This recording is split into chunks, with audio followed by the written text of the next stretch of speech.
Shri Venkateswara gold finance తాకట్టులో ఉన్న బంగారాన్ని విడిపించి కొనబడును. సంప్రదించండి 8499070070. పవన్ కళ్యాణ్ గారి మీద నారా లోకేష్ నిఘా. పవన్ కళ్యాణ్ గారు ఎక్కడికి వెళ్తున్నారు, ఏం చేస్తున్నారు, ఎవరితో మాట్లాడుతున్నారు, పవన్ కళ్యాణ్ గారి దగ్గరికి ఎవరు వస్తున్నారు, ఎందుకు వస్తున్నారు, వాళ్ళు పవన్ కళ్యాణ్ గారితో ఏం మాట్లాడుతున్నారు, ఇవన్నీ నారా లోకేష్ గారు ఎంక్వైరీ చేస్తున్నారట. ఒక నిఘా నేత్రాన్ని పవన్ కళ్యాణ్ గారి చుట్టూ ఆయన డిప్యూటీ సీఎం పేషీలో, జనసేన పార్టీ ఆఫీసులో అందరి దగ్గర కూడా ఒక నిఘా నేత్రాన్ని ఏర్పాటు చేశారట.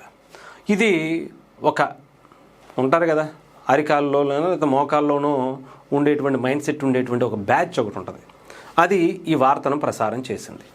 వెంటనే ఆంధ్రప్రదేశ్కి సంబంధించినటువంటి ఫ్యాక్ట్ చెక్ అనేటువంటి ఒక పేజ్ ఉంది, అది ఎక్స్లో ఎక్కువగా ఉంటుంది. చాలా క్లియర్గా అలాంటిది ఏమీ లేదు, ఈ వార్త పూర్తిగా నిరాధారమైనది.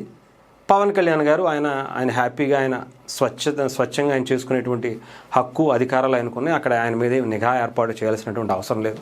మరి నారా లోకేష్ గారు ఎందుకు చేస్తున్నారు అనే దాని మీదే ఆ వార్త అయితే ప్రసారమైంది. నారా లోకేష్ గారు దేని మీద నిఘా నేత్రం ఏర్పాటు చేశారు అంటే, సోషల్ మీడియాలో పవన్ కళ్యాణ్ గారి మీద ఎవరైతే అవాకులు చవాకులు పేలుతూ ఇష్టానుసారం బూతులతో తిట్లు తిడుతూ ఇష్టానుసారం మాట్లాడుతూ ఆయన కుటుంబ సభ్యుల్ని ఎవరైతే కించపరిచేలా చేస్తున్నారో వాటి మీద ఒక కొంచెం మానిటరింగ్ చేసేటువంటి వ్యవస్థని ఏర్పాటు చేశారు. ఆయన మీదనే కాదు, ఎవరి మీదైనా సరే పర్సనల్గా కుటుంబ సభ్యుల మీద కావచ్చు, లేనిపోని నిరాధారమైనటువంటి వార్తలు రాసేటువంటి పరిస్థితి ఏదైతే ఉందో దాని మీద పవన్ కళ్యాణ్ గారు కూడా సోషల్ మీడియాకి సంబంధించి ఒక హెల్ప్ డెస్క్ ఏర్పాటు చేసుకున్నారు. అలాగే నారా లోకేష్ గారు కూడా అందరి మీద ఏర్పాటు చేసుకున్నటువంటి పరిస్థితి ఉంది. అంతేగాని పవన్ కళ్యాణ్ గారి చైర్ కింద పవన్ కళ్యాణ్ గారి దగ్గర ఇంకొక కెమెరా పెట్టి అక్కడ ఏం జరుగుతుందో ఏది మన్మధుడు సినిమాలో లాగా అక్కడ ఏమీ ఏర్పాటు చేయలేదు. అంత ఈజీ కూడా కాదు. పవన్ కళ్యాణ్ గారికి ఆయన ఏమి చిన్నపిల్లోడు కూడా కాదు. నారా లోకేష్ గారు ఏదో పెట్టేస్తే ఇలా ఆయన ఏదో దాన్ని ఇక్కడ ఏదో జరిగిపోతుందనడానికి, ఇక్కడ ఈయనేదో సీక్రెట్ వ్యవహారాలు చేసేయడానికి పవన్ కళ్యాణ్ గారు అలా చీకటి రాజకీయాలు చేసేటువంటి ఆలోచన పవన్ కళ్యాణ్ గారికి లేదు, ఉండదు కూడా.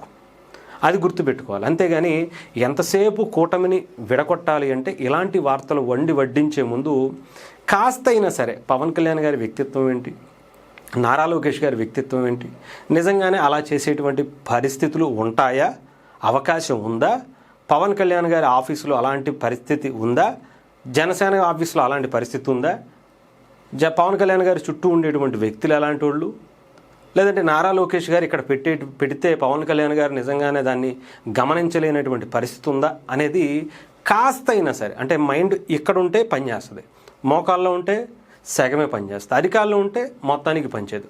ఎవడైతే ఈ వార్త రాశాడో అలాంటి వాళ్ళలాగా. సో కాస్తైనా సరే అరికాల్లో అయినా సరే అప్పుడప్పుడు కొంచెం ఆయిల్ రాసుకుంటే ఆ మాత్రమైనా పనిచేస్తుంది.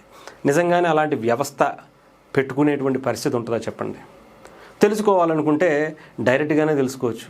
పవన్ కళ్యాణ్ గారు కూడా ముసుగులో గుద్దులాట ఆడేటువంటి పరిస్థితి అయితే ఆయనకు అలాంటి రాజకీయం అయితే చేత కాదు, చేయరు కూడా.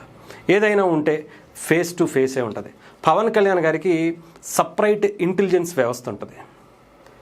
అది అధికారంలో లేనప్పుడే, ఎలాగో తెలుసుగా, చాలామంది పవన్ కళ్యాణ్ గారికి సంబంధించి ఆడపిల్లల్ని అదృశ్యమైపోయారు. ఆంధ్రప్రదేశ్లో 30,000 మంది అదృశ్యమయ్యారని పవన్ కళ్యాణ్ గారు గాలిగా మాట్లాడేశారు అనుకుంటారు. చాలా క్లియర్గా అప్పటి ప్రభుత్వం పవన్ కళ్యాణ్ అలా మాట్లాడేశారని చెప్పి కేసులు పెట్టింది. దాని మీద పార్లమెంట్లో కూడా మాట్లాడారు. అక్కడ హోంశాఖ కూడా చాలా క్లియర్గా లిఖితపూర్వకంగా ఇచ్చింది. 30,000 మంది కాదు, 44,000 మంది అక్కడ అదృశ్యమయ్యారు, అందులో ఎటువంటి డౌట్ లేదు అని అంటే దాన్ని బట్టి అర్థం చేసుకోవాలి. వైసీపీ పేటీఎం బ్యాచ్కి లేదంటే సైకో బ్యాచ్కి, ఆ సోషల్ మీడియాలో ఉంటే సొల్లువాగుడు వాగేటువంటి బ్యాచ్కి ఈ అర్థమైసావు. సర్లే పోనీ వాళ్ళు ఎలాగో నిజాలు చెప్పేసావారు, మనమన్నా తెలుసుకుందామని చెప్పి గూగుల్లో ఏమన్నా సెర్చ్ చేసి చూస్తారంటే అది చూడరు. సరే కొన్ని టెక్నాలజీ కూడా వచ్చింది కదా, చాట్ జీపీటీలో, ఈ జెమినీయో, ఏఏలో చాలా టూల్స్ వచ్చినాయి కదా. 2019 నుంచి 24 వరకు ఆంధ్రప్రదేశ్లో ఎంతమంది అదృశ్యమయ్యారు, పవన్ కళ్యాణ్ ఇలా చెప్పారు కదా, అది నిజమా కాదా అని ఒకసారి కొట్టితే అర్థమైపోద్ది. అది కూడా చేయరు.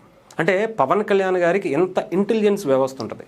ఒక మాట మాట్లాడే ముందు ఆయన పవన్ కళ్యాణ్ గారు 1కి 10 సార్లు చెక్ చేసుకునే మాట్లాడతారు. నోవోటెల్లో ఉన్నప్పుడు కూడా ఆయన్ని అరెస్ట్ చేస్తారు అనేటువంటి వార్త ఆయనకు ముందే తెలుసు. ఆయన ఆంధ్రప్రదేశ్కి తెలంగాణకి అదే చంద్రబాబు నాయుడు గారికి సంబంధించి ఆయన జైల్లో ఉన్నప్పుడు తెలంగాణ నుంచి ఆంధ్రప్రదేశ్ వెళ్ళేటప్పుడు అక్కడ జరిగినటువంటి పరిస్థితులు కూడా పవన్ కళ్యాణ్ గారికి ముందే తెలుసు.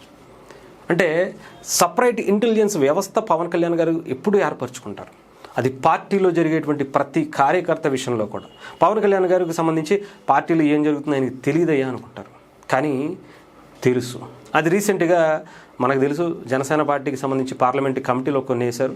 దాంట్లో కొంతమంది వ్యక్తులను చాలా క్లియర్గా నువ్వు ఇలా బాధపడ్డావని నాకు తెలిసింది, నువ్వు ఇలా ఇబ్బంది పడ్డావని నాకు తెలిసింది అని పేర్లతో సహా ఆయన చెప్పగలిగారు అంటే ఆలోచించాలి. ఆయన ఇంటెలిజెన్స్ ఎలా ఉంటుందో అలాంటి వ్యక్తి దగ్గర వేరే ఇలా నారా లోకేష్ గారు కాబట్టి ఇంకొకళ్ళు ఎవరో ఒకళ్ళు ఇలా పెట్టి పరిస్థితి చేస్తే ఆయన తెలుసుకోలేనటువంటి ఉంటుందా చెప్పండి. ఆలోచించి మాట్లాడుకోవాలి. తెలిస్తే తెలుసు అని చెప్పుకోవాలి, తెలియకపోతే అన్నీ మూసుకొని కూర్చోవాలి. లేకపోతే ఇలాంటి సొల్లు వార్తలు రాయకటం ఎందుకు చెప్పండి.